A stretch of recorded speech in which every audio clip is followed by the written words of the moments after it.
ज्यादा यहाँ पर राजनीतिक माहौल जो है वो गर्मा गया है। आज हम पहुंचे हैं मटिया महल विधानसभा, और मटिया महल इस बार क्या चुनती है, किसे चुनती है, क्यों चुनती है, ये बड़ा सवाल है। आज हमारे साथ बीजेपी से जो प्रत्याशी है वो दीप्ति जी है, और बातचीत करते हैं ज्यादा।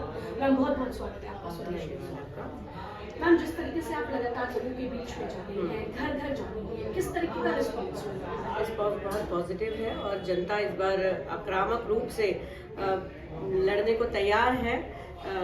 बस इस बार पॉजिटिव रिजल्ट आएगा भारतीय जनता पार्टी के लिए। आपने पॉजिटिव रिजल्ट का जिक्र किया। अब देखिए, मटिया महल में बहुत सारे मुद्दे हैं, आपको क्या लग रहा है वो कौन से मुद्दे हैं अगर आप यहाँ से जीत जाती हैं तो आप फोकस करेंगे? जो आपकी डायरी होगी उसमें आपने टू डू लिस्ट में बनाया होगा कि फर्स्ट, सेकंड, थर्ड, तो आपको क्या लगता है किन चीजों पर पहले काम करने की जरूरत है? देखिए, यहाँ पर बहुत सारी चीजें ऐसे हैं, बहुत सारे मुद्दे ऐसे हैं जो जनता झेल रही है। सबसे इम्पोर्टेंट, क्योंकि मैं एक महिला हूँ, महिला सम्मान और महिला सुरक्षा, इस पे हम काम करेंगे कि हमारी जो यहाँ की महिलाएं हैं वो सिक्योर्ड फील कर सकें और वो सिक्योरली अपने आसपास के एरिया में जाए। उसके बाद हम बात करते हैं शिक्षा की, कि हमारा जो शिक्षित बच्चे होते हैं जिस तरीके से शिक्षा ग्रहण करेंगे और उनकी अपब्रिंगिंग होगी, ताकि आगे जाके समाज में वो ये फैलाए कि अमन और शांति बहाल हमारा जो माहौल होगा, जो हमारी मटिया महल विधानसभा का क्षेत्र है वो किस तरीके से सुंदर हमारा एक एग्जाम्पल सेट करेगा। तो महिलाओं की सुरक्षा, एजुकेशन और हेल्थ की बात करें तो हमारे यहाँ पे आपको मैं जानकारी दे दूं कि हमारे यहाँ पे दो बड़े ये जो हॉस्पिटल्स हैं, सरकारी हॉस्पिटल्स, इरविन हॉस्पिटल और पंत हॉस्पिटल। यहाँ पर मूलभूत सुविधाएं तो हैं, लेकिन यहाँ पर भी वही है कि यहाँ पर जनता तक वो जो मूलभूत सुविधाएं हैं वो पहुँच नहीं पाती। एक बड़ी ही मैं आपको हमारे एरिया की छोटी सी चीज़ बता दूं कि हमारे यहाँ पे ना ट्रैफिक की बड़ी समस्या है। जो ट्रैफिक की समस्या है, ये ट्रैफिक इतना ज़्यादा है कि अगर हमारे यहाँ से 10 मिनट की दूरी पर है इरविन हॉस्पिटल, लेकिन अगर भगवान ना करे किसी के साथ कोई इमरजेंसी हो जाती है तो वो 10 मिनट की दूरी का रास्ता कम से कम 1 घंटे का लंबा खिंच जाता है, और वो जिंदगी उस टाइम पे इतनी कीमती होती है, लेकिन वो जो ट्रैफिक की समस्या की वजह से हम लोग वो दूरी तय नहीं कर पाते। हमारे यहाँ पे तारों का जंजाल लगा हुआ है, ये तारों का जंजाल इतना बुरा है, भगवान ना करे किसी के घर में ऐसी कोई परेशानी हो तो वहाँ से दमकल की गाड़ी आने में यहाँ पे इतना समय लग जाता है। हमारे यहाँ पे पानी की समस्या है, यहाँ दिल्ली जल बोर्ड का पानी नहीं आता, यहाँ पे बोरिंग का पानी लेना पड़ता है लोगों को, और बोरिंग का पानी गंदा पानी रहता है। यहाँ पे मोदी केजरीवाल जी ने कहा था कि घरों की टूटियों में से आप मुंह लगा के पानी पी लेंगे, इतना साफ पानी आएगा।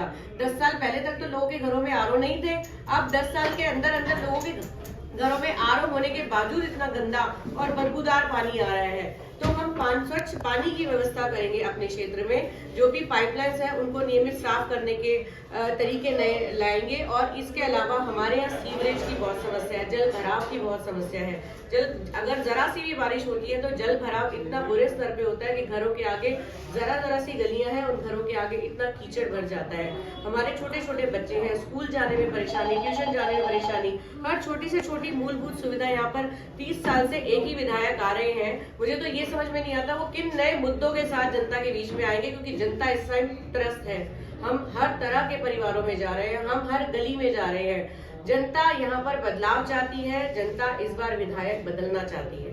दीप्ति जी, तमाम बातों का आप जिक्र कर रहे थे, एक आखिरी सवाल मेरा आपसे है। मैं जब भी मटिया महल लोगों के बीच में गई, जो मुद्दे आपने बताए वो बिल्कुल ग्राउंड जीरो पर नजर आते हैं कि जनता बेहाल है, और एक एक चीज से जनता इतनी परेशान है कि वो कहते हैं कि इस बार हमें किसी पर बटन ही नहीं दबाना, क्योंकि हमारी समस्याओं का समाधान नहीं कोई कर सकता। आपको क्या लगता है कि अगर आप जीतेंगे तो नया मटिया महल उन लोगों को दे पाएंगे? बिल्कुल, यहाँ पर हम एक एग्जाम्पल सेट करेंगे मटिया महल विधानसभा में, अमन और शांति और सद्भावना का एक एग्जाम्पल सेट करेंगे। जैसा कि आपने मुझे बताया, मुझे लगता है कि भारतीय जनता पार्टी इस बार पिछले 27 साल से दिल्ली में नहीं है, और हमारी विधानसभा का तो आपको पता ही है कि हमारी विधानसभा में पिछले 30 साल से पहले 15 साल कांग्रेस का राज था, और फिर उसके बाद 11 साल से आम आदमी पार्टी का रहा है। तो हमारे यहाँ पे जो भी सिक्योरिटी का इशू रहा है, हम जनता भारतीय जनता पार्टी पर अभी तक विश्वास नहीं जता पाई। तो मैं ये आश्वासन देना चाहती हूँ मटिया महल विधानसभा की जनता को कि वो निश्चिंत होकर अपने कारोबार कर पाएंगे, महिलाएं अपने आगे आने, सेल्फ हेल्प ग्रुप्स हमारे कितने चल रहे हैं, महिलाएं भी रोजगार कर पाएंगी, लोगों को नए नए रोजगार मिलेंगे। यहाँ पर हम लोग बहुत सारी ऐसी चीजें हैं जैसे कि मस्जिदों में आप जाते हैं तो छोटे छोटे बच्चे जो हैं वो कुरान शरीफ का उसकी शिक्षा लेने जाते हैं। इसी तरीके से हम मंदिरों में भी ऐसी व्यवस्था करेंगे कि जो गुरुकुल या ट्यूशन सेंटर टाइप वहाँ पे भागवत वगैरह, भागवत कथा, इन सब की शिक्षा दीक्षा दी जाए।